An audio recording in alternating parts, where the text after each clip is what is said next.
The following program may contain strong language and mature content. Viewer discretion is advised.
Hello, hello, hello. Happy Wednesday.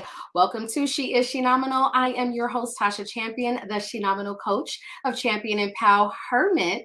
Always teaching you to love the champion you are. And of course, you guys always know I love my guests who you will meet shortly. But before we get into what today's topic is about, I just want to take a moment just to share with you guys how my weekend has been.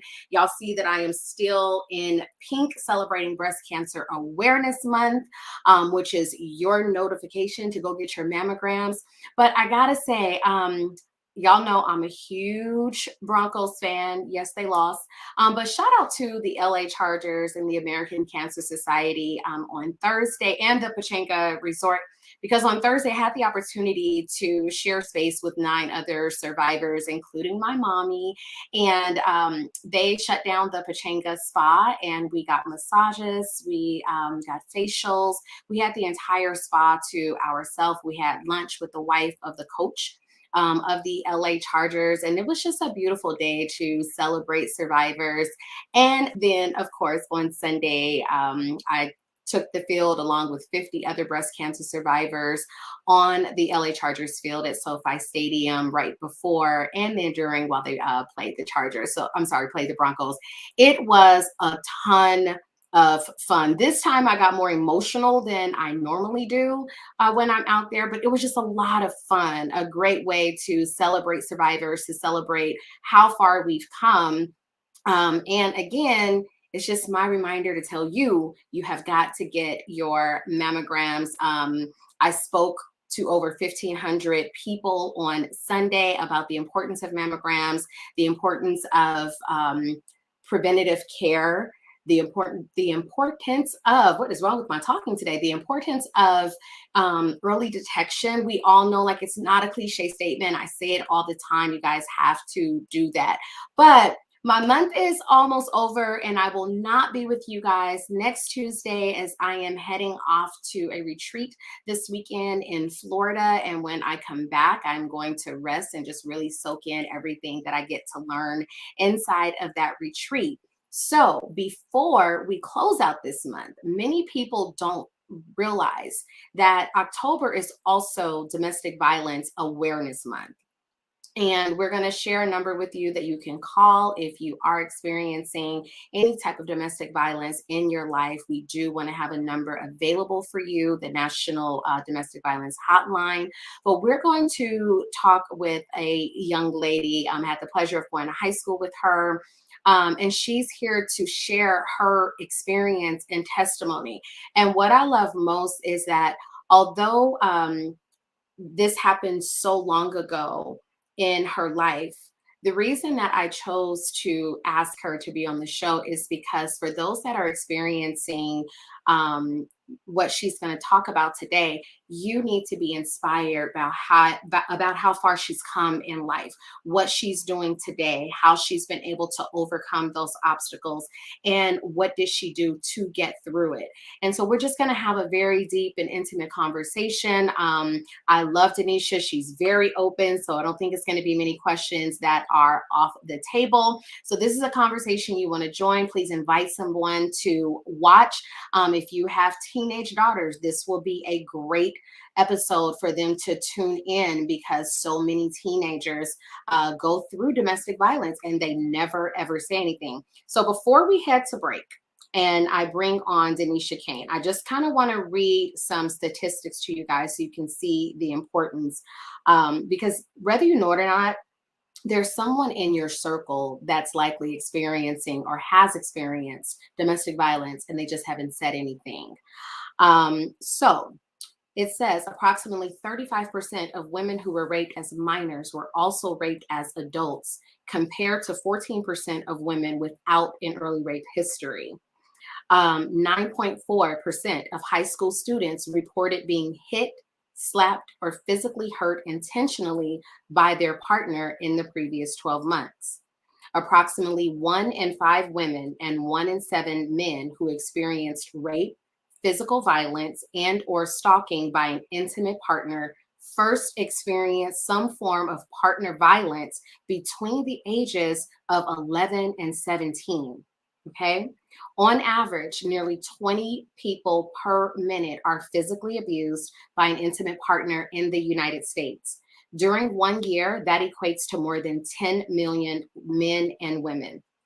1 in 4 and 1 in 9 men experience severe intimate partner physical violence, intimate partner contact sexual violence, and or intimate partner stalking with impacts such as injury, fearfulness, post-traumatic stress disorder, use of victim services, contradiction of sexually transmitted diseases. So there are a ton of statistics out there, and that's the reason this conversation today is so important. Denisha is always aiming to help women not become the victim, but to become the victor. So we're going to take a quick commercial break, and then when we come back, we will chat with Miss Denisha Kain.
All right, we are back and we are going to bring on Miss Denisha Kain as we chat about domestic violence.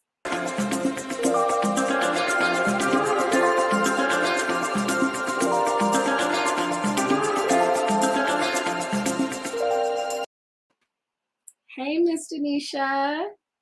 Hey, Tosh, how you doing? I am good. How are you? Thank you so much for being here today with me. I am well. Thank you so much for having me. It really is an honor and a pleasure to be here just to, kick it with you and support the show and also to share my story with, Yes. So before we even get into that, tell us a little bit about you, because like I was saying in the intro, I think it's so important for women to see how far you've come before we even dive into what happened, how it started, and where you were at that time in your life. So go ahead and really introduce who is Denisha Kain. Okay, well, I'm Denisha Kain. I am a 43-year-old mother of 3 living children. And let me see, my children are 23, 22, and 20. They're all college, educated and doing great in life. So I'm very excited about that. I am an educator. I work for Los Angeles Unified School District as a high school teacher. I have my administrative credentials. So I have a master's in education, and I also have a master's in counseling. So I could be an educational counselor as well. So that's just some of what I've done educationally. I also am an actress, so I have done some work in theater and film, and just venturing off into that commercial work as well, and just tapping into all of my many different talents. I have a obviously I started a business during the pandemic, so I have a bar business where I sell little personal drinks, and I also cater as well. So, just again, tapping into my many talents and utilizing the gifts that God blessed me with, and exploring all the things that I enjoy, trying to grab a coin along the way. Absolutely, absolutely. So here you sit with this big, beautiful smile, and I knew who you were in high school. We would, kind of speak in passing, had some mutual friends, and then we had our children around the same time, and have been to each other's birthday parties with our children. But I never knew until you did a post on Facebook that you had experienced some domestic violence. So to start, how old were you when you first had that experience? Okay, so let me go ahead and give you guys the whole shebang. I'm going to put you all in my business. Let it out. I got married at 18, a few weeks shy of my 19th birthday. And what really happened was I met a guy that he was a friend of mine, my best friend at the time. He was her brother. And I had been in a relationship with someone since high school, like off and on. And she was like, I'm tired of that. Why don't you be my brother? And I met him, and it was like love at first sight. And he was a little bit older than me, about 7 years older than me. He was 25, and he, seemingly had it together. He was working as a truck driver. He had his own truck. His family owned a business, is what I was told. And, he was pretty, doing pretty well for himself for our age, and he was handsome. And, the moment we met, we just clicked instantly. We had a really great time, and we eloped. And my family was very much against it, but I moved to Pensacola, Florida, and moved with him and his family. And so that was how everything began. Wow. Yeah. Now let me backtrack a little bit. I graduated from high school at 17. I was skipped a grade. So I was in my sophomore year in college when I ran married. I was a little bit ahead. And I was around a lot of older people. But what I've learned in therapy, and maybe I don't know if you want to wait to get to this, but what I learned was a lot of my childhood experience and the way I was raised is the reason why I was even susceptible to, being in this situation in the first place. So I was raised very strictly religiously. My grandmother was the chairman of the trustee board to the day she took her last breath.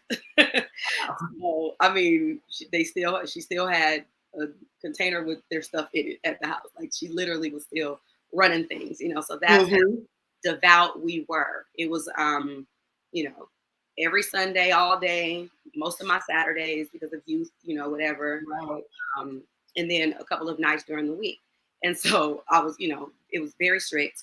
And I believed that you were supposed to be married if you were going to be engaging in sexual activity. And I was no virgin, right? So I also was from a very broken family. My mother was adopted. Her mother had 11 children, and they were scattered all over the place, her birth mother. And so her adoptive mother, who's my grandmother, who I call Mama, who raised me, my mother being adopted, she, I guess, was looking for love in a lot of the wrong places. And she subsequently had 6 children by 6 different men. And because of that, first of all, she had me at 15. I'm the oldest. And because of that, I always felt this shadow hanging over me that I had to do things the right way, to try to make up for her mistakes. So I wouldn't be seen as, you know, we knew it, you're gonna be just like your mama, the problem, all of those things. So being married before I had children was extremely important to me. And since I knew I was sexually active, I knew it was a high probability that I would get pregnant because so many girls around me were getting pregnant, right? Right. And I was about to be anyone's baby mama. I just was adamant against it, right?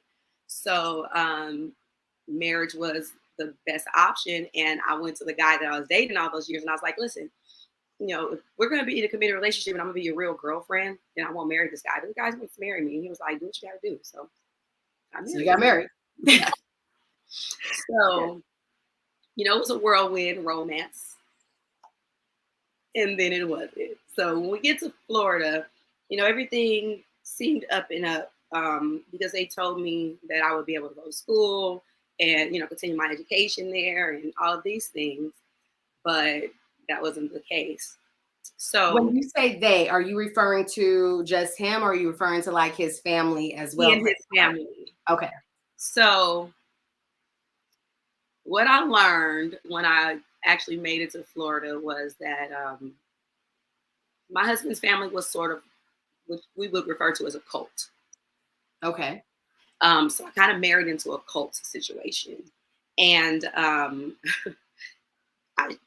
guess the signs were there, but I didn't know because the way he got to me was through religion. When we met that day, he picked me up and we hung out in his truck and he pulled out the Bible. This is the first guy I ever dated that pulled out a Bible, right? Of course. Okay, you know. You had a winner. Yes. And so, you know, he reads, you know, these scriptures to me and I didn't know at the time, but he kind of flipped the word and he basically made, you know, it was like a woman is supposed to leave her family and cling to her husband, but it's really a man supposed to leave his family and cleave to his wife, you know. But I didn't know this at the time. Even though I knew the Bible, I still was just like all engulfed in this man and, you know, the things that he was saying to me. And he used religion basically to kind of woo me and make me believe that this was the right thing to do. And he basically told me that by having sex, that was the marriage. You know, the moment he entered me, we entered into a covenant. Our bodies became one and we joined together. And so we were already married. And so we had sex like the day we met. He was the first guy I had sex with the day I met and I married him subsequently, right? And so when I got to Florida and I saw what was really going on, it was, you know, it was kind of like, I felt like I should go home, but my ego and my pride wouldn't allow me to face the fact that I failed because everybody told me I was making such a huge mistake. Right. Yeah. And so I definitely didn't want to face my best friend, your sister-in-law. Mm-hmm.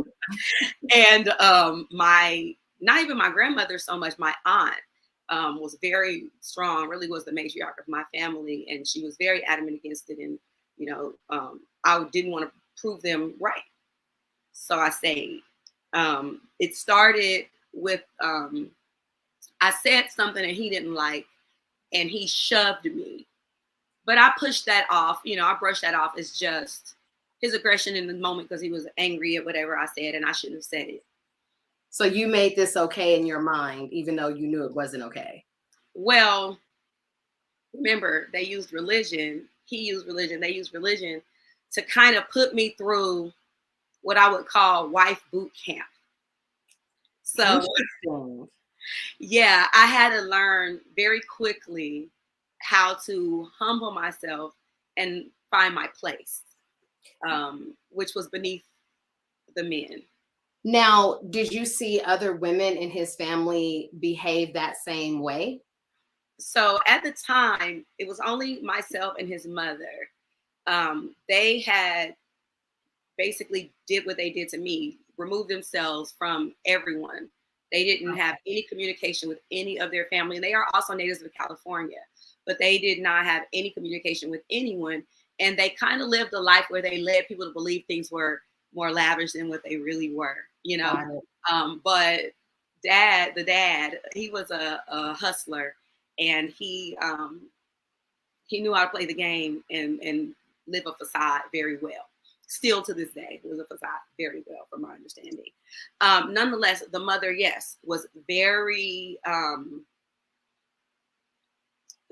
what's the word I'm looking for? Submissive. Because there it is. That word. I think she had gone beyond submissive, but I got you. Yeah, it was submissive 2.0. It was extreme, right? Submission, and he basically did whatever he wanted to do. And her role as a woman was to just take it and be a mother, a wife, you know, consummate whore. So that's what it is. And so I had to learn that quickly. So I'll tell you a story how I learned. I always wanted to go to New York, and hopped in a car and went up to New York. This is supposed to be celebrating me joining the family, right?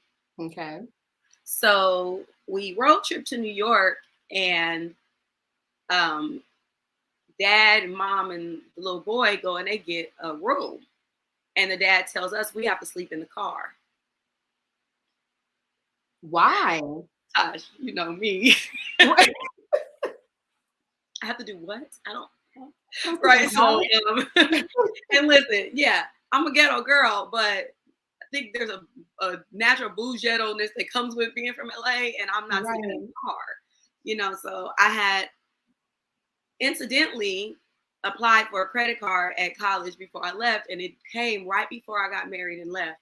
And I had this credit card. Grandma gave it to me. Was like, use this in case of emergencies. Mm-hmm. There's going to be an emergency, you know. And I'm like, whatever. But I had it on me, so I got us a room. And when they came out and saw that we weren't there, they decided to leave us. So, you know, we were like walking around New York trying to figure it out, and they doubled back and came to get us. So we get in the car, and I'm confused, like, what happened? And he goes off. He's like, she's the man in your relationship. She's a bitch and a whore, and she can't come back to my house. You better get rid of her. Father-in-law. Huh? This is your father-in-law speaking. And this is what he's telling the husband about me. And I don't even know what I did at the time. I just got us a room. Right? So I'm sitting there and I'm afraid, but I can't call home, and I cannot do embarrassed anything. So I eat it. This is what I mean by I went to boot camp real quick. And you know, what I found was that I was out of line. I overstepped my boundaries because I disobeyed dad's rule, which was to sleep in the car. So I humbled myself, and you know, that was that. You know, the rest of the trip, we, you know, went on back or whatever, and it was whatever. But yeah, it was that type of mental abuse. So they were breaking you down. Well, yeah, that's exactly what it was. I had to be broken. Yes. Okay. But So there was never a build up. I got you. How did this start to then escalate? So they're breaking you down. They've already removed you from family and friends. I got pregnant. Okay. So now I'm stuck because this must be God, because now we're blessed with this child. And my due date is January 7th, which is a year exactly from the day we met. So it's all divine, right? Right. All these signs. So here I am, and you know, we're married. I have this baby. I started working. I was working at a movie theater because when I was in LA, I worked at Magic Theater. So I was like, I want to get a little job, but, you know, just so I can make some money and be out of the house, because I literally was just in the house all day. And he would leave and work, and it was just like me there with the mom and the little boy, you know. So they let me get a job at the movie theater at the mall. But anyone in the household has to give whatever they earn to the dad, and he distributes it as he sees fit. Oh, so this was a real cult. So all of my earnings go to dad, and dad, you know, takes care of us all and gives us what he wants. It's pimping is what it is when you really think about it. Yeah. So To put it lightly, that's what it is. It was a lot of control. So they had already controlled you mentally and and checked you enough physically. So now they're moving into the financial abuse. yeah, so I'm giving him, you know, our checks or whatever, but he's never given me money for lunch or anything like that. So I'm like stealing popcorn and, you know, hot dogs that people don't want, that don't fall, that, you know, that at the end of the night, just to have something to eat. Wow. Sometimes he would buy groceries, sometimes he wouldn't. Sometimes he'd pay the bill, sometimes he wouldn't. It just really depended on what he felt. And the man had money because he would have thousands of dollars stacked up against the wall that he would just not touch. I mean, I think that was to show you guys that he had this control. Here's all the money I have. You can't touch it, and I get to control what we do with it. So it was just another form of I got control up in this house. It was complete craziness, but I lived through it because here I am with this baby now. So it got to a point where I was like, we need our own space. We have a baby now. You know, I want to move into our own home, build our own family. So we got an apartment and things were cool for a while. I got another job at a bail company because I also had worked for Pac Bail when I was out here in LA. So there was this call center there. I got a job there. It was a great job. It was super cool. I met a lot of people my age because, you know, call centers have a lot of people. So I finally started meeting some people and we're doing our thing. But then I get pregnant again. And, you know, now I have 2 babies I got to think about. And mind you, I went through my first pregnancy and I have no contact with my family. So nobody even knew I was pregnant, let alone I gave birth with no mom, no nothing. One day I just was like, I want to call home. So I called home and my mom answered and I told her, hey, she's like, how are you doing? She's like, oh my God, like, you know, how are you doing? I was like, yeah, I'm doing okay. I had a baby. She's like, she didn't have a baby. I was like, I had a baby. So I like made the baby make noise. And she was like, I gotta go. She just hung up the phone. Like she couldn't even take it. And I hadn't talked to her in over a year. So that's how devastating it was, you know, how far removed my life was. Had become, yeah. When I knew and loved. But when it was just he and I, things were a lot better. These were a lot cooler, I'll say. Because it was just, you know. But so I'm working in the call center. No. I haven't had a baby, second baby yet. I think I wasn't pregnant quite yet. But I was working at the call center and I was coming out one day. You know, everybody gets off work and leaves together. Right. And I was walking out talking to a guy friend of mine who wanted me to hook him up with one of my homegirls. And when I get in the car, my husband's like, that guy likes you. And I was like, no, he wants me to hook him up with, you know, with Shauna. He's like, no, he likes you. You're not going back. And he made me quit my job. Well, so you walk out of work. We all walk out with coworkers. Everybody's walking to their car and casually just chopping it up, laughing. Yeah, like, oh yeah, well, okay, I'm gonna hook y'all up. Yeah, I got you. Ooh, I'm gonna get your number. I'm giving you her number. I'm gonna hook y'all up. Y'all go on a date. Out of that, I get in the car, all giddy. That guy likes you. You gotta quit. You're not going back. So now you're back at home. Now I'm back at home. Yeah, let's skip ahead a little bit to when did this abuse now start to really escalate? Now I'm telling you. So now I'm back at home and I gotta be, you know, wife all the time. And he's working, he's trying to balance and take care of everything. He gets frustrated. So, you know, sometimes he gets frustrated and he just hit me. And, you know, I'm not a punk, so I hit him back and now we're fighting, we're tussling, you know, whatever. And then I cry, he'll come back, it won't happen anymore, make love to me, yada, yada, yada. And that's how the cycle began. Wow. And it just became, you know, more and more of that. I had baby number 2. We moved up to New Jersey. So now we're in Jersey, back with his family. And it's snowing. Dad doesn't want to pay electric or gas, so we have no heat in the house. You know, everyone's freezing. I'm pregnant again with baby number 3. So I was lonely one day and I called home, and I would do this every now and then, even when I worked at the call center. Sometimes I would just call and just hear, whoever answers the phone's voice, usually with mama, and she's hello, hello, and I wouldn't say anything, and then I'd hang up, But this one time I called and she was like, Denisha, are you okay? And it spooked me and I hung up. And I turned around and he was right there. And he was like, why are you calling? What are you doing calling there? You're not supposed to call there, whatever. And he we grabbed me and we get to tussling or whatever. And I go to walk. So let me press pause real quick on this story.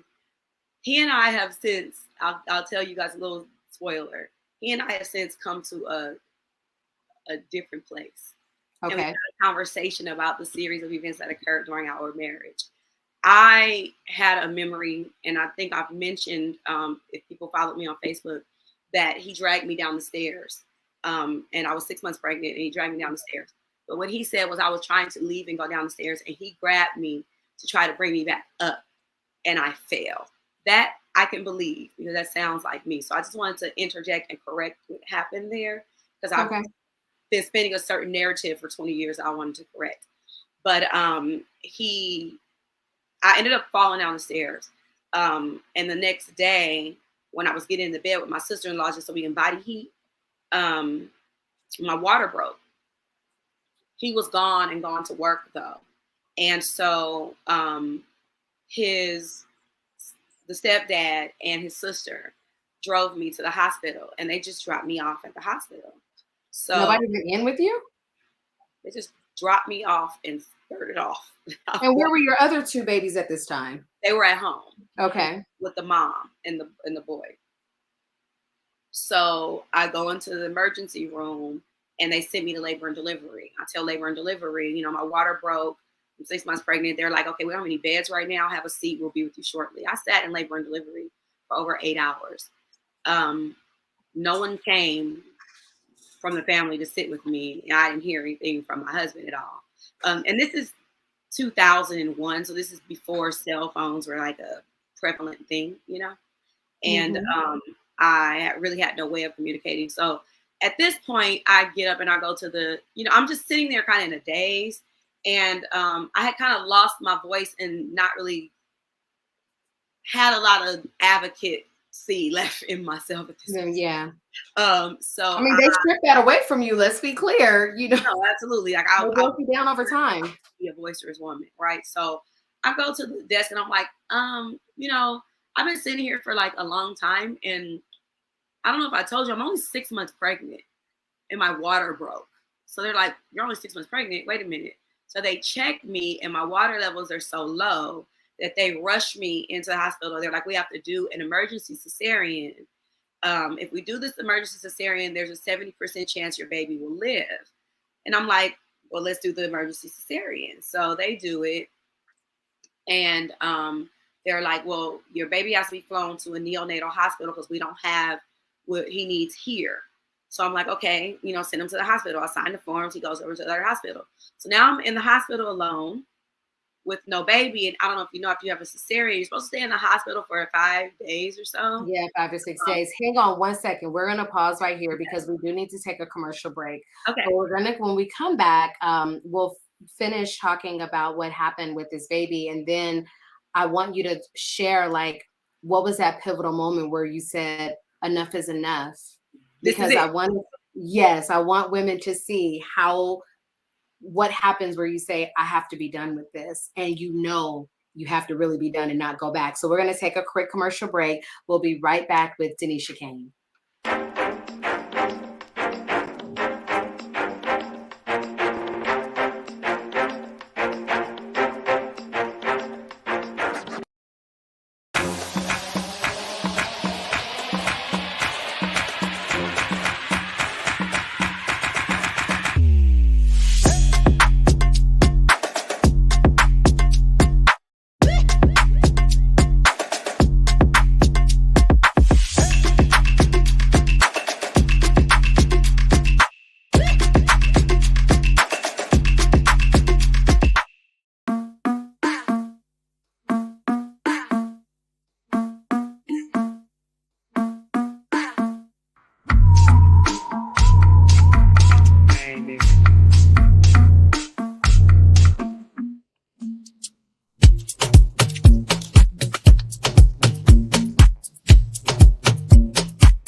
All right, we are talking with Denisha Kain, and she has talked about so far her experience through domestic violence. And just to give you guys a little bit of a recap, she eloped against her family's wishes. When she moved out of state with her husband, she pretty much was stripped from any family and any friends and thrown into what she describes as a cult situation with only his family, who had also removed themselves from pretty much anyone they knew as well. She experienced being told she would need to sleep in a car. She experienced being pushed. She experienced being told to quit her job, as well as financial abuse. And yes, you work, but you need to give me the money.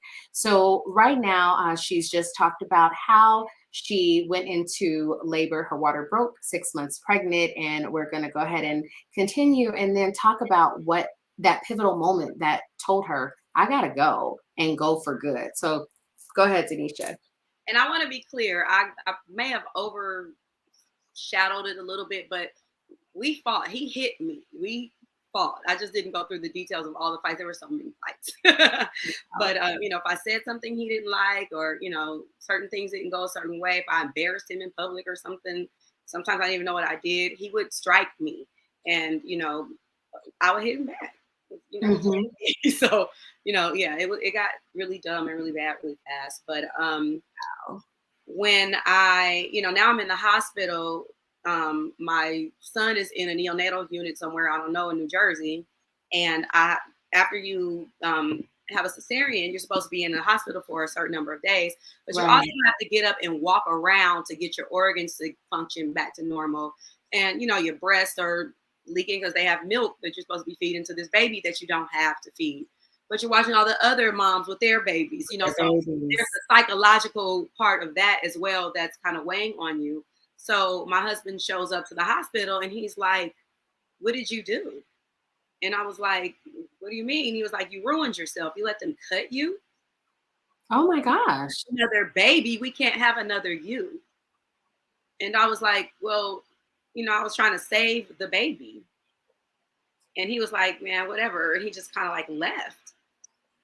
So on the third day, I'm supposed to be in there 5 days. On the third day, I get a call and they're like, because this was January 3rd that it happened. It's January 6th. I get a call and they're like, your baby's brain activity is, not functioning. He has no brain activity. So he's basically, being kept alive by the machines. And you have to make a decision to either, continue to keep him on the machine or pull the plug. And I didn't know what to do. And I had no, they're my brain. To talk to. Right. They're my brain at this point. I don't know who to consult. So they're like, well, you need to come to the hospital to see him and make a decision. But I have to check myself out here in order to do that and forego my medical care here in order to do that. So I go to the other hospital. They take me over there. The hospital takes me out, transports me.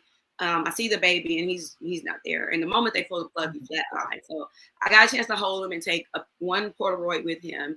And then they were like, Jonathan and the dad and the sister met us there. And they were like, you have to make a choice. Do you want to, take him and do the funeral, whatever, or, do you want us to take care of it?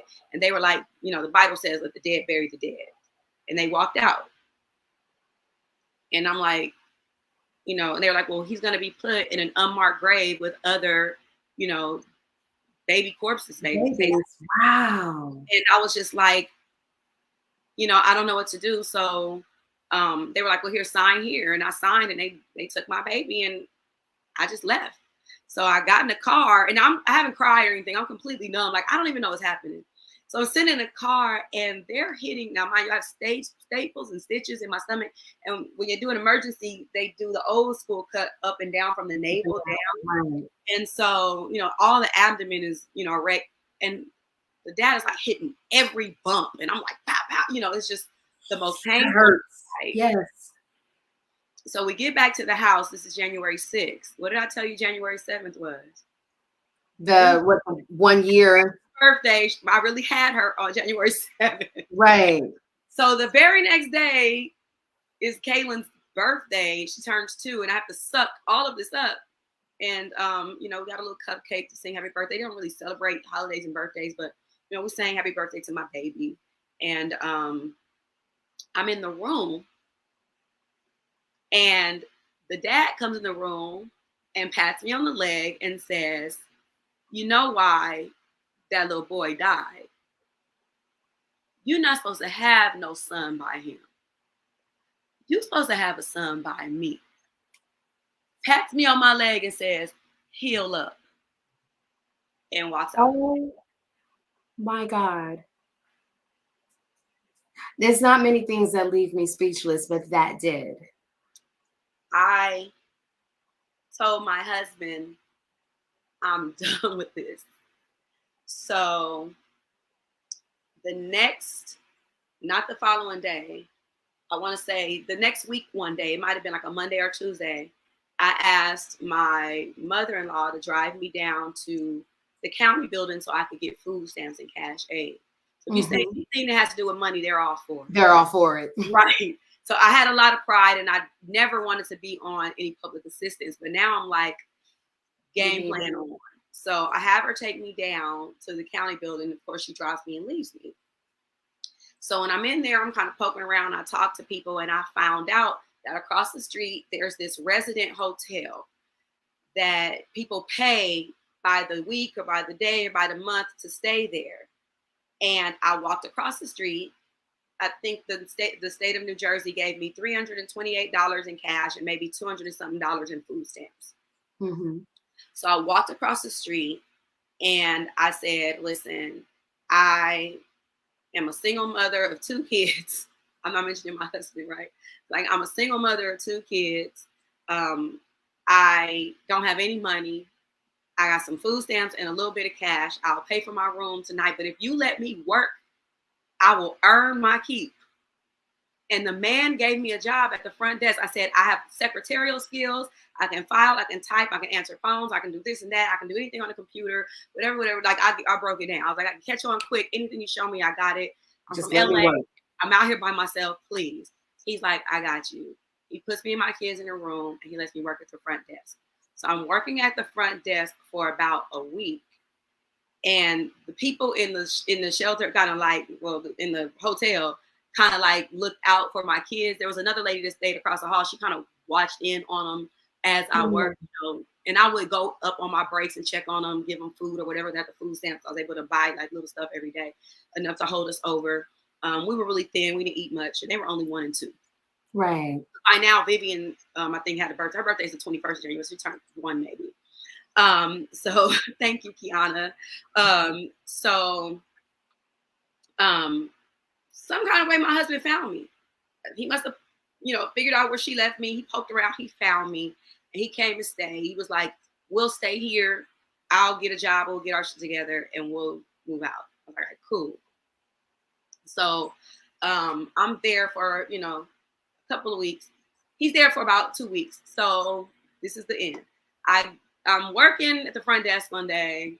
We had an argument about something. And I go back down to the front desk where I'm working. I go up like I normally do to take my break, and the security guard comes up for me to do his rounds. He gets off the floor at the same time I get off the floor, and my husband is coming onto the elevator as I'm coming off. I'm in the room tending to the kids that evening. He comes in the room. "You called the police on me?" I was like, "What are you talking about?" "You called the police on me." I still got staples and stitches in my stomach. This is only February 9th. Oh my gosh. Right. He grabs me and throws me up against the wall and grabs me by my neck and is like, "I can't believe you called the police on me." And I'm like, "I don't know what you're talking about." Put me down. The girls are on the bed crying, screaming. Screaming, yeah. Here it is. He turns around, "Shut up." And they got quiet. Tosh, a 1 and a 2-year-old baby screaming at the top of their lungs, and this man turns around and says, "Shut up," and they got quiet. Wow. I said, He's beating my daughter's asses. He will kill me just like he just killed this baby that I have this scar for that is no longer in my stomach that should have been here until April the 3rd. I gotta go. What was your escape plan? How did you, because he's there, so how did you get out? He left. And I went down to the front desk and I called mama. And I didn't say anything like normal. And she said, Denisha, is this you? And I said, Mama, I want to come home. She said, do you have a number I can call you back at? I gave her the number to the hotel. She called me back in 30 minutes with a flight number and told me to be at the airport at the time the next morning. And I went back to the room. He came back and I told him, I'm done. I'm going home. He talked to me all night. He did everything in his power, like normal, to do the, I'm sorry, I love you, it'll never happen again. Right, come back, I'll never do it again. I didn't go for it. So he said, okay, here's what we'll do. You go home. I know you miss your family. You go home and you spend a year with your family. And I'm going to spend a year. I'm going to go to counseling. I'm going to get a job. I'm going to get us a house. And I'm going to come back and I'm going to come and get my family. I said, okay. He said, can I drive you to the airport? I said, okay. Now, this is February 20th, 2001, not September 11th, 2001. So he can still go. Takes me to the airport, walks us into the airport, sits with us at the airport. And when it's time for us to board, I'm the last person on the plane. I'm boohoo crying. I don't want to leave. And he's like, I don't want you to go. Just wait for the next flight. I said, no, because if I don't take this flight, I'm not going to go. So I'm going to get on this flight. It was me, my two babies, one car seat, and the clothes we had on our back. I couldn't carry anything else. So we get on the plane. He walks us on the plane, buckles us on the plane. Last call, he gets off the plane, and I fly home. And that was it. So this whole year goes by. Like, did you ever contemplate in this time, maybe he's going to get better, maybe we can work it out? Like, did you go through that mental anguish within yourself about like, oh, we go through that, oh, it's the father of my kids, I should work it out with them? Like, what was that like for you? Well, for the first few months, we were in contact daily. And, I asked him, are you going to take care of me? Can still help take care of me? He's like, yeah, I'm going to take care of all of you. So you're going to send me child support. He said, I'm going to send you family support. You were still a family. So he sent me comm checks, which is what truckers send like twice, of a couple $100 to help me and the kids out. And then he just, after like 3 months, he just didn't contact me at all anymore. So I suddenly started getting random phone calls from some female. Then I started getting crazy, like, we got a box one time and it had all these pictures, but we were cut out of all of the photos. Oh my God. Yeah, just weird stuff, like letters with the letters cut out, like it was just weirdness happening. Stalkerish. And at one point he was like popping up, kind of like stalking. And we like left to go stay with a relative for a while until he disappeared. Like it got weird for a while, and then it just stopped. And it took me a number of years to like even file for divorce because he was in another state. I didn't know where to find him, whatever. Come to find out, they had moved back to California and was right in Windsor Hills. Oh my gosh. Wow. All right. Because we're, coming down, it's going to be about 10 minutes left. Talk to women out there.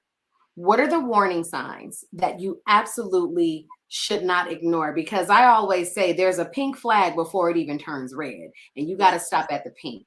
So what are some warning signs that you want to tell women out there, especially these young girls, because there's domestic violence in high schools? So give that information out. Like, what do these girls need to look for and run as fast as they can? First of all, thank you for sitting through, my long narrative. But your takeaway really should be go with your gut. The moment you see that something is not right, the moment you feel something is not okay, this ain't okay, get out of there. Don't be ashamed and afraid. First of all, drop the ego because Mhm. it's not worth it in the end.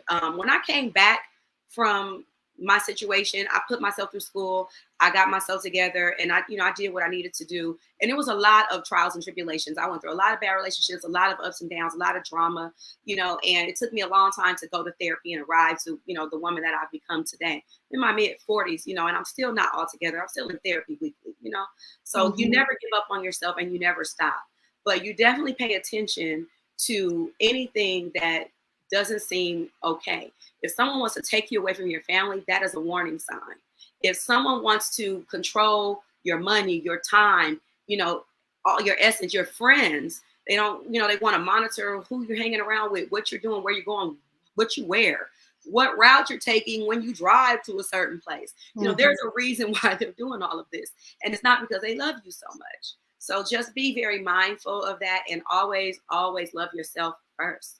Please find what it is that you need, whatever it is that you are lacking and you are missing from your childhood, from your youth, from your relationship with people, whatever it is that makes you feel like you have to suffer through whatever for love. It is not okay. It's not Love is okay. not suffering and love is not pain. Love Now is pain. you have two daughters. You're also an educator, so you're around, young girls all the time.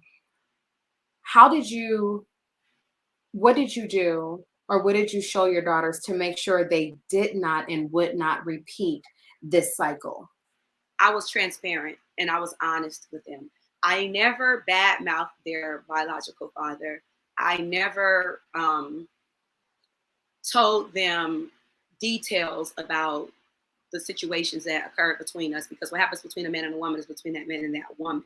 But I felt as a mother, it was important for them to understand why I was not with their biological father any longer.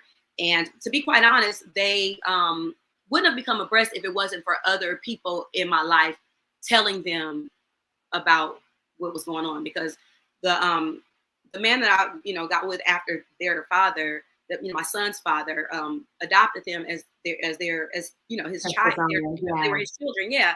And that was the only father that they knew. So it wasn't that I was keeping their biological father from them. It just felt it was information that they would get to know as they aged. They would figure things out, and they did. I never badmouthed them. They, as they became adults, decided to build some type of relationship with him, and they are working towards getting to know him. He is a different person than he was, because he also was a victim. And I will say this: hurt people, Hurt and people. victims tend to victimize. So people that are behaving in that manner often have that happen to them as well. And it goes very much unreported, the abuse that men suffer. But I'll say 7 out of 10 adult males that I know also suffer some type of sexual or physical abuse from some adult in their life that they didn't speak about because it wasn't cool for them to talk. And then, Right. if they subsequently become abusers, this is what they know, this is what they saw. So I'll say in his defense that he endured a lot as well, because his mother chose this man to be in a relationship with her children. He was Right. also sleeping with the daughter, doing all kind of things, tried to sleep with his own biological daughter. This man was sick. And I don't even know what type of things he endured. So Right. saying all of that to say, really take your time to get to know people before you decide you want to engage in decisions that last a lifetime. Like, I'm stuck with Right. this until one of the four of us, is dead. And Right. um, like I said, we have now arrived at a much better place. He is a different person. He has done work on himself, and he has, become a better man. And he's apologized to me for the pain that, I went through. I don't even think he realized some of the things that we went through. Right. He had his own trauma. So we've both grown to a better place, and it's allowed us to become better people, better parents. to even our adult children. And so they've seen the journey, the growth, and the work that is taken to get to this point. And so I would say just be honest, be transparent, and don't hide and don't lie. Just be real. Girls, be very careful. Watch out. If you all have young women in your life that are foster children, that come from broken homes, that, we talk about women with daddy problems, but these mamas and these mama issues and these jacked up females in these people's lives, it's on the rise. Do a lot of damage. Not on the rise. It's always been a prevalent problem. Mm-hmm. We overshadow it because we always love our mama. Your mama could be a crackhead, and you always praise your mama. So no offense to the crackheads, but I'm just saying, we love and exalt the women in our community, but a lot of it has had a lot of abuse. Still damaging. And a lot of damage has been done. And subsequently, we are paying the price now. We see it in our children. So if you have women or girls come from broken homes, I had friends at other high schools and at the high schools I attended, and even students that had these boyfriends, that loved them. And they were either foster children or in group homes or from broken homes. They had these boyfriends that turned them out, got them out into prostitution and stripping and stuff like that. And they guise it under love, and they take care of them. They buy things and make it look lavish and take care of you. Like my husband's family had money, and I thought I was going to live it up, but it wasn't that at all. It was really tough life. This has been a heavy conversation, and usually I go into all of my shows asking many more questions, but I felt like it would be best just to let you speak, and to let you speak from that genuine and very authentic place, because it was a lot of truth coming out. And I think it was a lot being said that people need to hear. Like you said, just starting with that one push, and then it turns into more. And then it becomes fighting. And so I honor where you are. I honor that not only did you take a stand for yourself, but also for your girls. And then to see that you also were able to tap into a forgiving place for him, I think is beautiful, because please understand, most domestic violence situations don't turn out like that. So please don't take her example and then go, okay, well, in the future I can forgive him and we can all be good. I had a girlfriend who worked at my daughter's preschool, that we were the exact same age, and her kid's dad went to school with us as well, and she was in an abusive situation. She used to be covering her mouth and and shy, and I just thought she was shy and sweet, but I knew something wasn't right. And they found her shot in the car, in the front seat of the car. Her boyfriend killed her, and it shook me. And that's what started me even telling my story, because I used to be very ashamed and very afraid to tell people, because I didn't want people to say I told you so, or whatever. But nonetheless, it can definitely lead to devastating ends, and it takes a lot to get to the point where we are. So understand, you have to first forgive yourself, love yourself, understand yourself. Yes. Wise word. That's the takeaway. Thank you, Denisha, so much for being so open to share your story. Definitely wish we had more time. I'll have to have you back, of course. You are such a phenomenal woman, and even more so because now I got to just really hear what you've been through. Because remember, we used to always just be at 2 and 3 year old birthday parties together, but you never know when someone is really enduring. And obviously those parties were right as you were coming home. Coming out of it. They were young. People mask it. You never know. Yes. That smiley face can often be hiding a lot of pain. So a lot of pain. Very strong friends. Right. So thank you so much for being on this show. Denisha, don't log out just yet. Thank you guys for joining. I hope you took something away from this. Please be sure to celebrate yourself, walk away, love yourself enough to know you don't have to deal with anybody's abusive ways or verbal abuse at all. I will see you guys in 2 weeks. I will not be here this week, so join me back on Wednesday, November 2nd. Oh my gosh, we're already in November. You guys have a beautiful, beautiful rest of your week. Thanks for joining.